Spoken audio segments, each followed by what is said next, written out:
Hello दोस्तों, welcome to my channel study material. और आज का टॉपिक है यूपी टीजीटी पीजीटी बायोलॉजी 2020 यानी जीव विज्ञान पार्ट 1। दोस्तों मेरा ये नया टॉपिक है, तो इस चैनल पर बने रहें और वीडियो को लास्ट तक जरूर देखें। हमारा पहला पॉइंट, मोनेरा जगत में सभी प्रोकैरियोटिक तथा एक कोशिकीय, यहाँ पर एक कोशिकीय होगा, एक कोशिकीय जीवों को रखा गया है। दोबारा पढ़ते हैं जिससे आपका रिवीजन साथ साथ हो जाए। मोनेरा जगत में सभी प्रोकैरियोटिक तथा एक कोशिकीय जीवों को रखा गया है, जैसे जीवाणु, रिकेट्स, माइकोप्लाज्मा और आर्की बैक्टीरिया तथा प्रकाश संश्लेषण करने वाले तथा इस क्रिया में ऑक्सीजन निकालने वाले बैक्टीरिया, जैसे ऑक्सीफोटो बैक्टीरिया एवं साइनो बैक्टीरिया, जिन्हें नीले हरे शैवाल भी कहते हैं। क्या कहते हैं? ब्लू ग्रीन एल्गी भी कहते हैं, को सम्मिलित किया गया है। दोबारा पढ़ते हैं जिससे आपका रिवीजन हो जाए।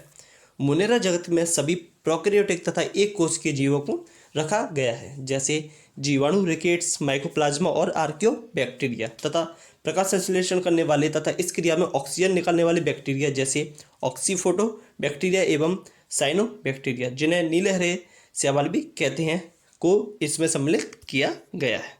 ठीक है। सेकंड पॉइंट हमारा, वर्गीकरण की सामान्य इकाइयों का सही क्रम आरोही क्रम में है। तो क्या क्या है? स्पीसीज, जीनस, फैमिली, ऑर्डर और वैरायटीज। दोबारा पढ़ते हैं, क्या है इसका क्रम?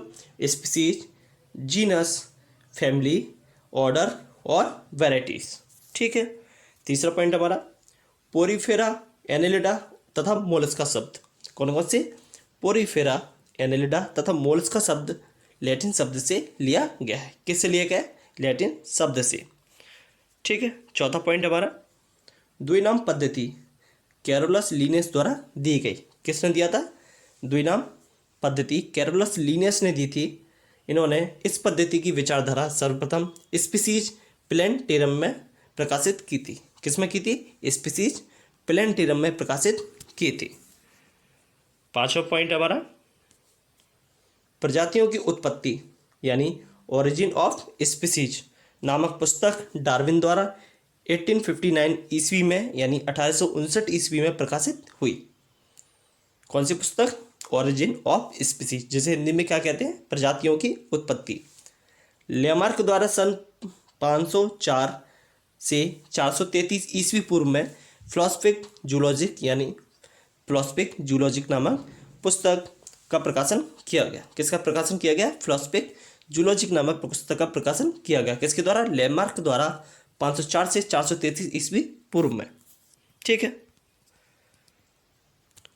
हमारा छठा पॉइंट, हीगो डी ब्रिज को उत्परिवर्तनवाद का प्रतिपादक कहा जाता है। किसको?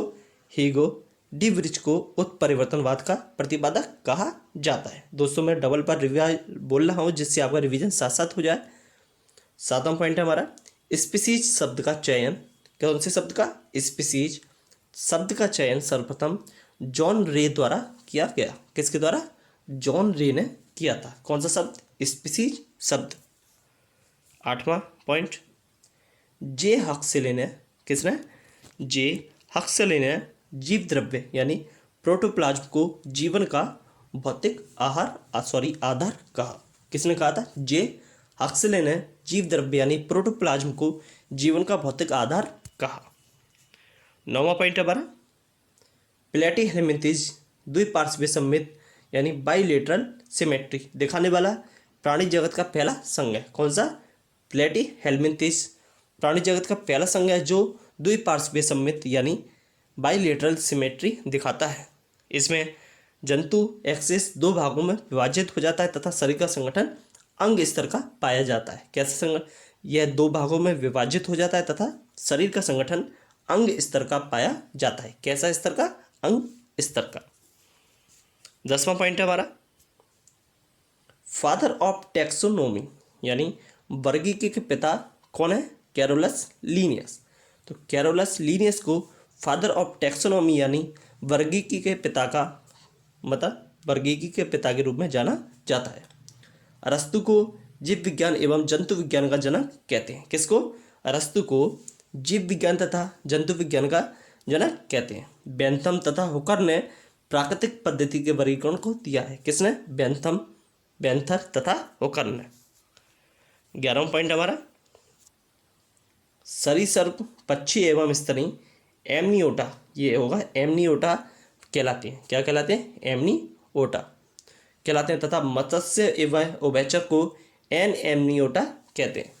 क्या कहते हैं? सरीसृप एवं पक्षी स्तनी को एमनियोटा तथा मत्स्य एवं उभयचर को एन एमनियोटा कहते हैं।